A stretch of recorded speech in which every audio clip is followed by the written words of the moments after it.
we just have to import the basic tkinter libraries, then the basic labels. Like for this one, I did label underscore month, label underscore profit, label underscore max profit, and label underscore min underscore profit. And then months, we just have to add it like this, like January, comma, February, comma, so on. Then the profits, you can just put whatever random numbers you want, like in this format, kind of like number, comma, like that. And then basically just label underscore month, then text equals months plus like month.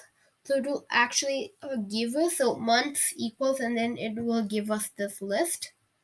Then label underscore profits. So same thing here, profits equal this.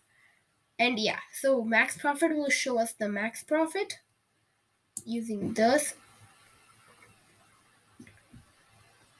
And then min profit is the same thing. Then BT and max, so like show max profit. Command equals like what we've kept up there. And then you can just put it as whatever color you want. Then foreground equals white, so like the text color. Then same thing here, just like change it to min profit. Max, then we're replacing this is 0.5 for Arial X, 0.4 for Arial Y, anchor equals center. Label underscore max dot profit. Place, replacing it at 0.5, and Arial Y is 0.5, so in the center. Anchor equals center, btn underscore min dot place 0.5 for Arial X. Arial Y is 0.6, anchor equals center.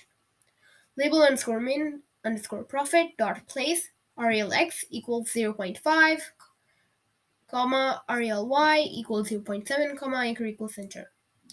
And root dot main loop to finish the code. And yep, that is how to make a profit calculator. Let me show you the output. So this is what it should look like. Show maximum profit month, and like say it'll say June, and like minimum profit month. And yeah, that is how to create your own profit calculator.